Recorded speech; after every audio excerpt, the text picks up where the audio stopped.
हेमंत सोरेन झारखंड के 13वें मुख्यमंत्री बने। जिस राजभवन से गिरफ्तार हुए 156 दिन बाद वहीं शपथ ली।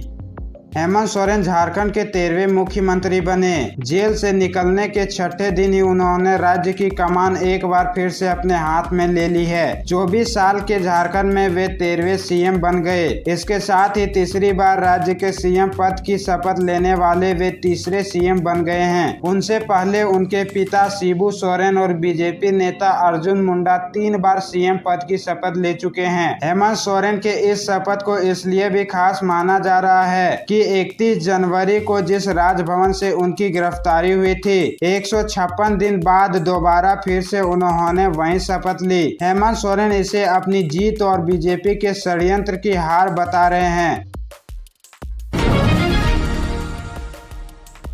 जयराम रमेश बोले, नन बायोलॉजिकल प्रधानमंत्री पहले मणिपुर जाएं, इसके बाद स्पेस में। इसरो चीफ ने कहा था मोदी गगनयान से अंतरिक्ष जा सकते हैं। प्रधानमंत्री नरेंद्र मोदी के स्पेस जाने की अटकलों के बीच कांग्रेस सांसद जयराम रमेश ने तंज कसा है। उन्होंने गुरुवार 4 जुलाई को सोशल मीडिया प्लेटफॉर्म एक्स पर लिखा, नन बायोलॉजिकल प्रधानमंत्री की स्पेस में जाने से पहले मणिपुर जाना चाहिए। जयराम रमेश ने कहा, 1 अगस्त 2023 को सुप्रीम कोर्ट ने कहा कि मणिपुर में संवैधानिक तंत्र खत्म हो गया है। कल 3 जुलाई कोर्ट ने फिर कहा कि वह राज्य सरकार पर भरोसा नहीं कर सकती। फिर भी नन बायोलॉजिकल प्रधानमंत्री बातों के अलावा कुछ नहीं कर रहे हैं। इससे पहले जयराम रमेश ने बुधवार 3 जुलाई को कहा था कि मणिपुर 3 मई 2023 से जल रहा है। विभिन्न समुदायों के बीच हिंसा हुई है, सैकड़ों लोग मारे गए, हजारों लोग विस्थापित हुए। सुप्रीम कोर्ट ने भी कह दिया कि राज्य में संवैधानिक मशीनरी खत्म हो गई है, लेकिन पीएम चुप हैं। आज तक मोदी मणिपुर नहीं गए। हाथरस भगदड़ में 122 मौतें, योगी बोले यह साजिश जैसा। लोग मरते गए, सेवादार भाग गए। हाईकोर्ट के रिटायर्ड जज जांच करेंगे। यूपी के हाथरस में भोले बाबा के सत्संग के बाद हुई भगदड़ में अब तक 122 लोगों की मौत हुई है। 4 जिलों हाथरस, अलीगढ़, अटा और आगरा में रात भर शवों का पोस्टमार्टम हुआ। परिजन अपनों की लाश को लेकर इधर उधर भटकते रहे। प्रशासन ने अब तक 121 मौत की पुष्टि की है। हादसा मंगलवार दोपहर 1 बजे फुलरही गाँव में हुआ। बुधवार सुबह 11:30 बजे सीएम योगी भी हाथरस पहुँचे। जिला अस्पताल में घायलों से मुलाकात की, घटना स्थल गए, अफसरों से पूरे हादसे की जानकारी ली। प्रेस कॉन्फ्रेंस कर कहा, यह हादसा साजिश जैसा है। लोग मरते गए, सेवादार वहां से भाग गए। उन्होंने न तो प्रशासन को सूचना दी और न ही मदद की। प्रशासन की टीम जब पहुंची तो सेवादारों ने उन्हें आगे जाने नहीं दिया। हमने भी कुंभ जैसे बड़े आयोजन किए, लेकिन ऐसी चीजें नहीं हुई। सीएम ने कहा, जांच के लिए एसआईटी का गठन किया है। हाई कोर्ट के रिटायर जज, पुलिस के सीनियर रिटायर ऑफिसर की टीम भी मामले की जांच करेगी। जो भी दोषी होगा उसको सजा देंगे। काजीरंगा नेशनल पार्क में 17 जानवर डूबे। बिहार में 6 और पुल गिरे। 15 दिनों में 11वीं घटना। 12 राज्यों में भारी बारिश का अलर्ट।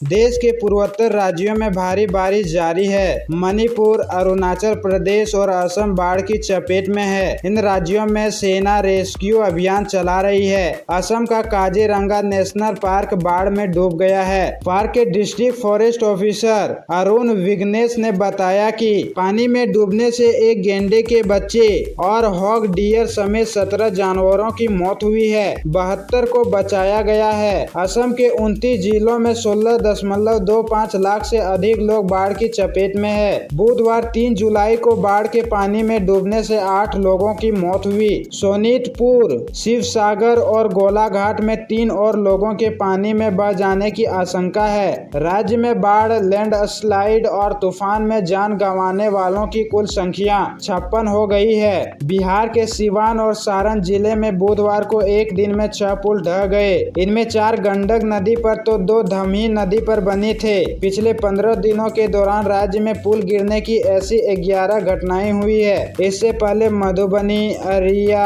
पूर्वी चंपारण और किशनगंज जैसे जिलों में पुल ढह गए थे। नीट रद्द करने पर रोक लगाने की सुप्रीम कोर्ट में मांग। 56 क्वालिफाइड कैंडिडेट्स ने दायर की याचिका। इनमें एयर रैंक 1 टॉपर्स भी शामिल। नीट परीक्षा में क्वालिफाइड हुए गुजरात के 56 स्टूडेंट्स ने सुप्रीम कोर्ट में परीक्षा रद्द पर रोक लगाने की मांग वाली याचिका दायर की है। इन स्टूडेंट्स में एयर 1 पाने वाले टॉपर्स भी शामिल है। स्टूडेंट्स की मांग है कि कोर्ट एनटीए को निर्देश दे कि परीक्षा रद्द न की जाए। इससे लगभग 24 लाख कैंडिडेट्स को नुकसान होगा। इसके अलावा याचिका में ये भी मांग की गई कि कोर्ट शिक्षा मंत्रालय को मामले की जाँच करने और दोषियों पर सख्त कार्रवाई करने का आदेश दे। याचिकाकर्ताओं ने मौजूदा नतीजों के आधार पर मेडिकल एडमिशन जारी रखने की मांग की है। याचिका में यह तर्क दिया गया है कि फिर से नीट परीक्षा के लिए अनुमति देना उन छात्रों के लिए गलत होगा जिन्होंने निष्पक्ष और ईमानदार तरीके से परीक्षा क्वालिफाई की है। यह आर्टिकल 14 और 21A के तहत उनके मौलिक अधिकारों का उल्लंघन करता है।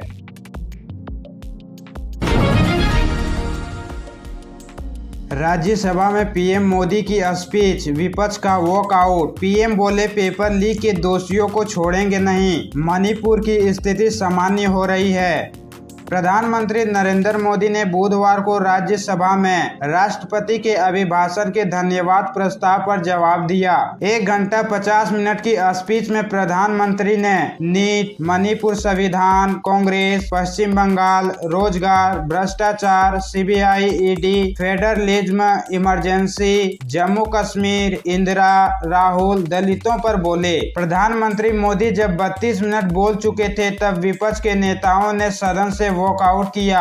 वॉकआउट प्रधानमंत्री द्वारा सोनिया गांधी पर निशाना साधने के बाद हुआ। उन्होंने कहा ये लोग ऐसे हैं जो ऑटो पायलट और रिमोट पायलट पर सरकार चलाने के आदी हैं। वे काम करने में विश्वास नहीं रखते, वे बस इंतजार करना जानते हैं। इस पर उपराष्ट्रपति और राज्यसभा के सभापति जगदीप धनखड़ बोले, ये लोग मुझे नहीं संविधान को पीठ दिखा रहे हैं। पीएम ने कहा कल उनकी सारी हरकतें फेल हो गई, इसलिए वे मैदान छोड़कर भाग गए। नारे लगाना, चिल्लाना और भाग जाना, यही उनकी नियति है। झारखंड के 13 जिलों में बारिश का येलो अलर्ट। 8 जिलों में 100 mm से अधिक हुई बारिश। रांची के कई इलाकों में जल जमाव।